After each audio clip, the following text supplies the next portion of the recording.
Austin Hill returns from suspension and it immediately causes a massive wreck. Connor Zilich dominated the day. We'll recap a bit of the Xfinity Series race. And then after the race, Connor Zilich had a very scary fall in victory lane. Welcome back to Break Hard. I'm Matt. We're going to get right into it today because Austin Hill, he returned from suspension, brought glory back to the Hill name after Hank returned from Saudi Arabia. Bobby opened up his own restaurant. Austin Hill returns from suspension and hopefully, maybe, is going to right the wrongs of his past. Wrong. It took 74 laps before people were wondering, once again, should Austin Hill be suspended? Because if you missed it, with 8 laps to go in Saturday's NASCAR Xfinity Series race at Watkins, Glen, Austin Hill racing Michael McDowell for that second position. They go wide coming out of that turn 5 carousel area into the runoff. Hill gets up alongside. William Swallow caught a wheel to the front end of his 18 car. The 71 of Ryan Ellis appeared to catch the 91 of Josh Bilicki in the windshield, as you can see from this photo right here. Terrifying moment for him. One thing I will say about Austin Hill, doesn't appear that he has white gloves on this week, which obviously got him in a lot of trouble 2 weeks ago in Indianapolis. But that incident left everybody wondering, should Austin Hill be suspended again? I tweeted out, suspend him another week. And you can make an argument that it's a racing incident. Jamie McMurray and Parker Kligerman were certainly making that argument on the CW. And I saw them catch a lot of flack on the CW, but they beat up Austin Hill when he deserved to be beat up at Indianapolis a couple weeks ago. This one wasn't as cut and dry as that one. Now, they did talk to Austin Hill during the red flag, and Austin said that he didn't mean to do it. He took blame for the incident. Ultimately said that it was a bad move by him. No kidding, dude. Absolute bad move. Austin Hill back on his bullshit once again. And this wasn't even the first incident that he had on Saturday. So he causes this really big wreck, collects a lot of good cars in it, a lot of guys that are fighting for position, dudes that need points, and he just sails off scot-free once again, because that's what happens with Austin Hill all the time. The thing about Austin Hill, though, is he does not get the benefit of the doubt. He just doesn't. I'm sorry. Austin Hill will never get the benefit of the doubt, at least not from me. Maybe he will from other people, but there is a pattern of the same behavior over and over and over again. We saw it in 2023. We saw it in 2024. We've seen it multiple times this year. Before Indianapolis, it was Martinsville. Before Martinsville, it was the same thing that happened in 2024. We had the Martinsville incident in 2023. Like, it's always something with Austin Hill. And there's always an excuse. And finally, NASCAR sat him down for a week. They said, hey, you can't race in Iowa because you intentionally hooked Eric Almirola at a speedway race. Took away all of his playoff points. And how does he respond? He comes out once again and continues to drive like an absolute muppet. And now he said he's not going to change the way he drives. Okay, that's fine. You're never going to be the role model that you said you should be or you wanted to be back after that Martinsville incident. And everybody laughed in the moment knowing that Austin Hill is never going to be a role model by any means in terms of driving standards. But when you have a guy out here doing the same thing over and over again, causing big time accidents, potentially hurting people, like thankfully McDowell got out of his car and he was okay. Thankfully Ryan Ellis is okay. Thankfully Josh Bilicki's okay. Thankfully William Swallow is okay. We shouldn't have to say that because somebody just loses their cool and finds themselves in a position once again where they put themselves in a bad spot, whether they meant to or not. When it comes down to Austin Hill, I just don't have any sort of tolerance for Austin Hill. And whatever he says, listen, dude, it's the same thing over and over again, whether he meant to do it or not. And getting to the outside of McDowell there never made sense. It's a low percentage move. Why do it? It just logically does not make any sense why you would go out there. And listen, we can blame Austin Hill for this because, hey, it was his fault. He is the one that turned to the right. He is the one that hooked the 11 of McDowell.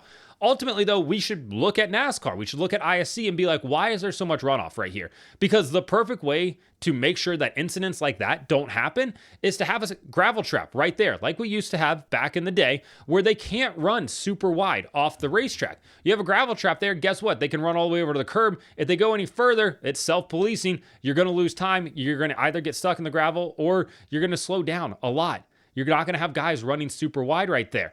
And I think that's something they honestly should have to look at, whether it's a grass strip beyond the curb that would upset the car or a gravel trap right there, because you keep having incidents that result in big time hits for a lot of people coming out of these areas where drivers are going off the racetrack. I think there's a lot to look at coming out of it, but Austin Hill once again finds himself at the center of controversy caused by Austin Hill. And it'll be interesting to see how NASCAR responds. McDowell, to his credit, after the race said that he did not think Austin Hill deserved a suspension for this. It is worth noting that. But like I said, it's Austin Hill finding himself in the same spot again. It's just like Groundhog's Day. It's the same thing, the same main character, common denominator here, that being Austin Hill.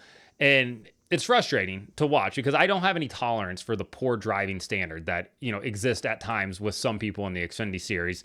And it's a bummer to see this type of thing keep happening.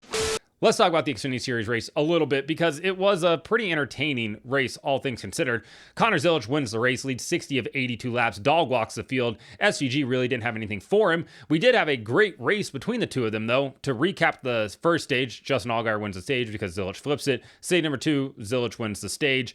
Stage number 3 is where everything seemingly happened at because we have the 9 car. He's able to pit as a caution comes out for Sheldon Creed.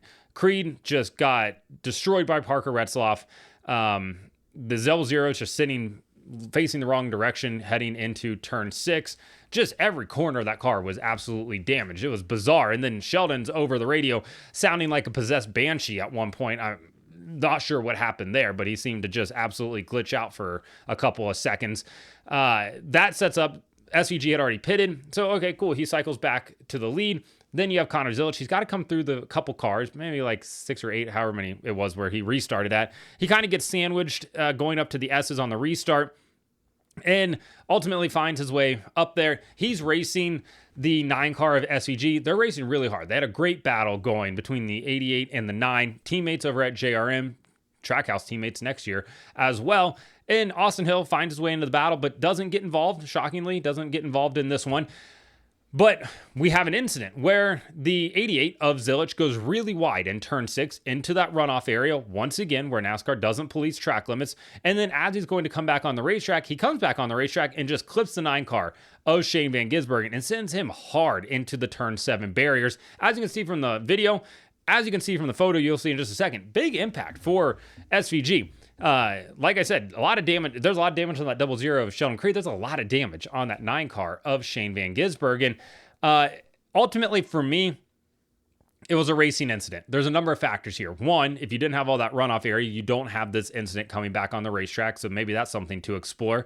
2, Shane Van Gisbergen, it's not his responsibility to make sure that Connor Zilich has space to get back on the racetrack. Zilich is the one that chose to drive off the racetrack. SVG is running his line, and in fairness, there's about a lane there to the inside of him. At the same time, Connor Zilich is coming back on the racetrack, and he needs to get back on the racetrack, and he forced his way on there and potentially thought he was clear of the 9 of SVG. Regardless, results in a big-time wreck. All right, unfortunate, but now Zilich, clearly the class of the field, is going to, get away on the restart here. Now, because we're restarting in between turn 6 and turn 7, they get down on the front stretch. Zilich gets such a good restart that the 21 of Austin Hill slots in behind as the caution comes out, drives up behind him into the bus stop and kind of gives him a bump, being like, dude, what the hell?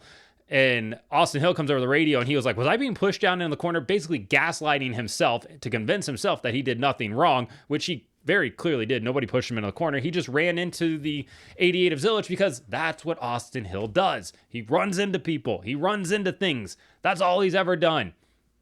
So we restart. Zilich has to restart like P5. He comes back through the field. He blows past the 21 and the 11 like they're standing still. Like he just, I said it before, dog walked the field. It wasn't even really a battle. Everybody else was just racing for second on Saturday. So then we have the big incident that we just talked about with Austin Hill, where he turns the 11 to McDowell. And then ultimately it's Connor Zilich that restarts and just drives away for the win. And it's never really ever in question. It's Connor Zilich's day. He won last year on debut in the Xfinity Series with JRM. He wins again at Watkins Glen in the Xfinity Series with JRM. He's supposed to be in the Cup Series race on Sunday.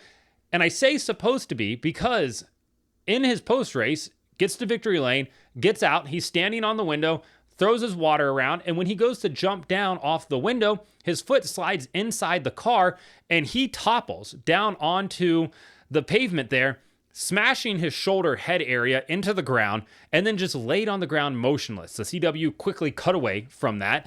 Dylan Welch seemed like he saw a ghost, like Casper came through the door, and it was a scary moment. Never something you want to see there at all. The kid takes his helmet off, and then he takes the hardest hit of the day. falling off of the race car. Haven't ever seen anything happen like that in a NASCAR National Series in quite some time. He laid there for a while. They got him on a backboard, put him on a stretcher, took him to the infield care center. He was talking to the people at the infield care center. NASCAR said on Saturday evening that they were transporting him to a local area hospital for further evaluation. What his status is for the Cup Series race on Sunday, he's supposed to be driving that 87 car for Trackhouse with sponsorship from Red Bull in Sunday's Cup race. Remains to be seen. It doesn't, I don't know. I honestly don't know what his status is going to be. I don't know what happened to him. Scary moment. The motionless, where he's just laying there not moving. That was the scariest part, I think, for all of us, because head injuries are real and you never want to see something like that. Head injuries and broken necks. Like, that is two terrifying things. And you never want to combine the two of them either. So hopefully Connor Zilich is okay. I think everybody's got him in their thoughts tonight, because scary incident for a kid that absolutely has the world in front of him in terms of NASCAR. 19 years old, incredibly fast on road courses, incredibly fast on ovals as well. So hopefully he's okay. Just a scary and bizarre moment to a very weird and odd race at Watkins Glen once again on Saturday. So Cup cars take to the track at 2 o'clock on Sunday. Tune in for that. We'll see what Connor Zilich's status is. We'll obviously talk later this week about anything that happens to Austin Hill. I don't think anything will. I think NASCAR is going to view it as a racing incident, even though it included some big time accidents. But let me know in the comments. What do you think about the Austin Hill wreck? What do you think about the Xfinity race altogether? Connor Zilich's, fall afterwards. Like and subscribe to the channel. Follow me on TikTok at BreakHard, Instagram, Twitter, and Facebook at BreakHardBlog.